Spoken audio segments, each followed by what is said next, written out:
Welcome back to Geek Leak. I'm your host, Brandon Conn, and this is On Brand with Brandon Conn. In a world so divided and vitriolic, it can be difficult to remember that there are things that we can all agree on. And apparently at least one of those things is that the Morbius movie was complete and utter shit. Yep, critics all over are panning the movie for being disjointed, unsure of what it wants to be, and just overall causing eyes to roll throughout the theater. Almost as eye-rolling as pointing out the fact that it's being released on April 1st. And you know, I think Jared Leto just needs to stick with 30 Seconds to Mars. Not that they're any good, it's just easier to ignore his dying career when it's in a dying genre. Critical Role seems to be continuing their trend of branding anything they can get their mitts on. They've made comics, cartoons, D&D setting books, dice. They're kind of like the Kiss of D&D. Only, Kiss had the good sense to wear makeup and wigs to cover their ugly mugs. For the record, Matthew Mercer looks like the lead singer from Creed had a pointy-faced child with Luke Wilson. Well now, Critical Role has added yet another piece of merchandise. Minis! And, boy, they're expensive! Wizards of the Coast will be selling a set of 9 fully painted figures for $59.99, containing 9 monsters derived from Critical Role's lore. I've taken the piss out of Critical Role in this segment, and that's because I don't really like them. I haven't watched a single episode of the podcast, but really only because of what they have done to the fandom at large. In the article I read on ICV2.com, the author mentions that Wizards of the Coast's previous attempts to sell minis based on Critical Role saw their sales trend downwards, but they're still pushing for this. Why? Because the truth is that Critical Role, for the most part, isn't geared towards D&D players.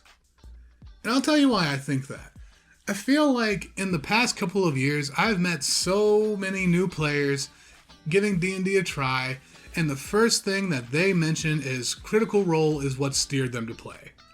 Now, I'm going to give you the heads up. This is not one of those diatribes of a hipster nerd saying, I played before, it was cool.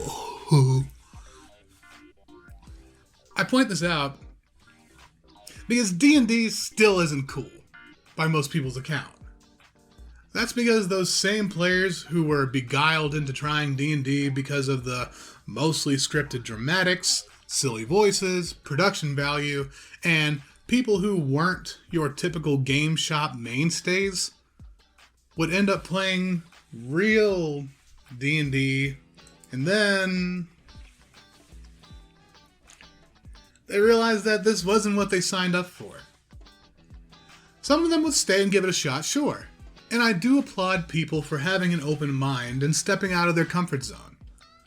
But this is why I said Critical Role wasn't geared towards the typical D&D player. The cartoon is decent, but that's all I will give Critical Role credit for. Otherwise, all it is doing is driving the price of dice and merch up for a little while, so that people who think Big Bang Theory is a smart TV show can dip their toes in the socially awkward pool of sweaty nerd soup. You know, Critical Role to D&D is like Kiss to music. True fans just see them as entertainers, rather than enthusiasts of the art. And also, their fans will scream at you if you try to criticize them openly. Several animators are upset about how flippantly the Oscars regarded animation during the presentation. One of the more prestigious members of the Animation Guild and the co-director of the Lego Movie, Phil Lord, tweeted, "Super cool to position animation as something that kids watch and adults have to endure." This sparked several other animators to voice their outrage at the Oscars belittling their art and passion, invoking the hashtag New Deal for Animation, which has been used in conjunction with demanding better pay for animation workers. Wait a minute. Hey, look at me news all up in this bitch. I was talking about this stuff already. Neat. Alright, sorry. News face. Otherwise, though, if I were an animator, I would take this opportunity to just make a new awards show. The Oscars are so pathetic that it took them having one of their award winners decking a presenter in the face for people to actually give enough of a shit to talk about the show the next day. The Oscars stopped being about the art years ago. So, it's otherwise just become a self-congratulatory pissing match for rich people? Fuck them! Start your own awards show with blackjack and hookers. Until then, though, we go to our anime and manga segment. We've wound up a woo!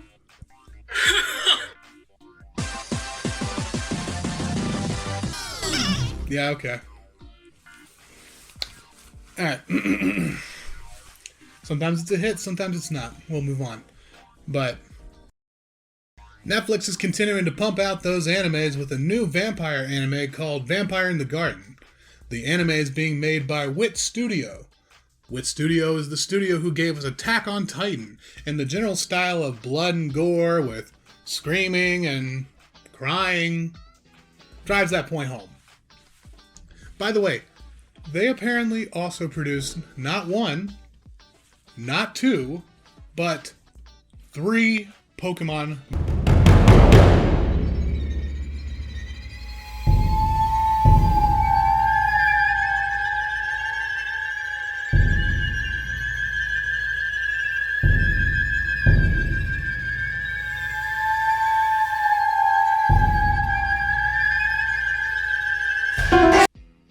Those children will never be the same. But Netflix is also putting out an anime called Spriggan, an anime adaptation from a Shonen Sunday comic.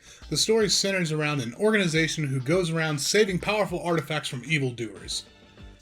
Maybe Netflix can do the same for Tintin, but, get rid of the racism. Yes, indeed, Netflix is out there pumping out animes, movies, TV series, animations, and buying up video game studios. Kind of reminds me of someone else. Who? Oh, right, Sony. By the way, already had inadvertently mentioned them at the top of the show with their smash flop, Morbius. But we already covered that. So, in other Sony news, people were in an uproar when it was believed that Crunchyroll, recently purchased by Sony, would be no longer offering simulcast episodes on a free ad-supported basis. Just as people started putting on their pirate hats, Crunchyroll tried to reel it back by clarifying they still plan to make new content available for free with ads. So long as it isn't premiered in Japan and the US, so go ahead and maybe keep those pirate hats on hold. Just maybe don't even move them at this point. But looks like despite all that, though, Sony continues to strive to ruin everything to make money hands over fist. Which is why I newsed again by calling it that the Screen Actors Guild, American Federation of Television and Radio Artists, or SAG-AFTRA, is demanding that Crunchyroll and Sony begin to establish union contracts to ensure that dubbed voice actors be paid a fair hourly wage as well as 10 years of residuals. However, one can't discuss the viability of these demands without addressing the elephant in the room. And there's no bigger elephant than Texas, where a great deal of voiceover dubs are recorded. For those of you not understanding why Texas is a problem in this story, then let me point out the way unions operate. Unions collect monthly dues typically and use those dues to afford representation, an organization, as well as a host of other ways to support their members.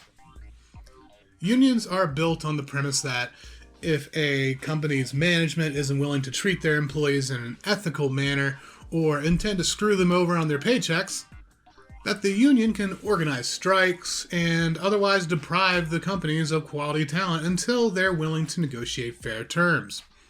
SAG-AFTRA prevents any of their members from working for any studio that doesn't hold a contract with them, except for in states that are called right-to-work states.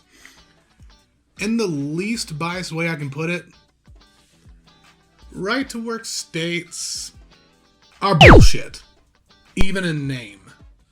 The name gives the illusion that this gives the employees the freedom or the right to work wherever they'd like without a company requiring them to join a union and pay dues.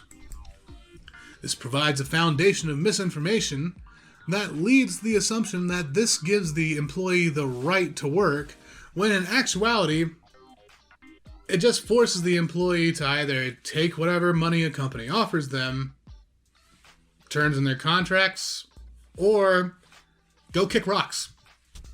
This leads to pay inequities, terms and contracts demanding you sign away your right to take a company to court, but instead go to an arbitrator hired by the company and, in the case of dub actors, accept garbage money for recording dubs of Jujutsu Kaisen at rates as low as $150 total per actor.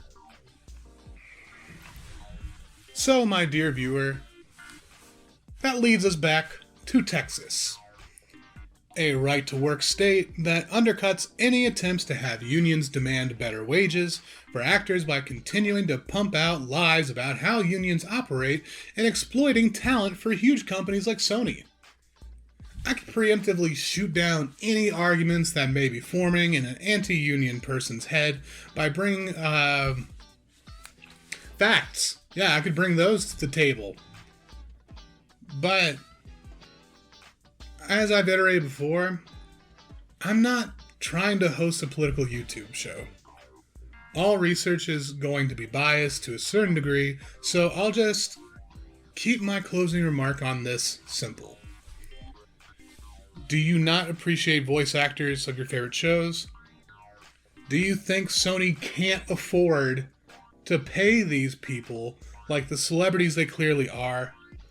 Or in the very least, not crappy checks that someone could make on Fiverr within a month? If you answered no to both of those questions, then you need to support unions. But now we turn to our tech and gaming segment.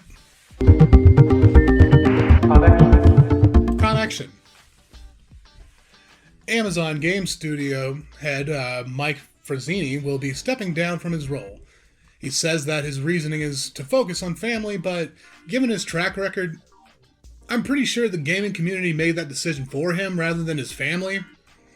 With his reputation of chasing fads like his knockoff of League of Legends game, Nova, and his bland attempt at a Fortnite doppelganger, Intensity, I'm sure that he is the type of dad who greets his kids' friends, "Hey there, fam!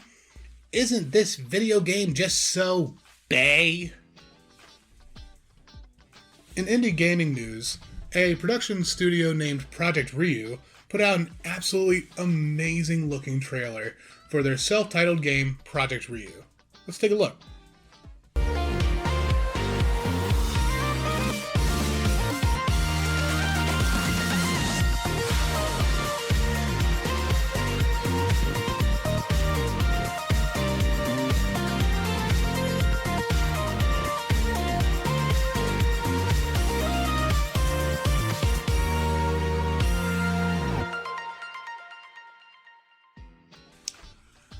Owl City music aside, the design and realism looks stunning, breathtaking really. The game uses Unreal Engine 5 and will be a single-player game set in Korea. You know, good Korea. There's no release date set, but given how amazing the visuals are, I wouldn't be surprised if I woke up tomorrow to realize I'm actually a little Korean girl having the most vivid and moderately depressing dream ever. Speaking of lives that are horror stories, recently a demo for an indie horror game called Mirror Forge was put out on Steam. And not gonna lie, I would probably soil my chair and thank God for it being leather if I had a VR headset to play this thing. Let's have a look at it. Oh God!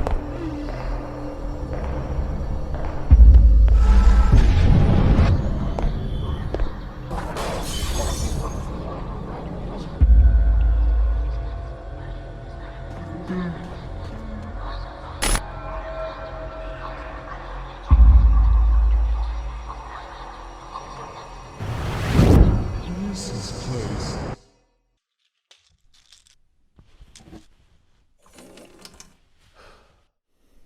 Stop the car. Slow down. As if I needed another reason to not look in the mirror. The game is set to release on September 29th, but you can see it nightly in your nightmares by checking out the demo on Steam. That's it for Geek Leak this week.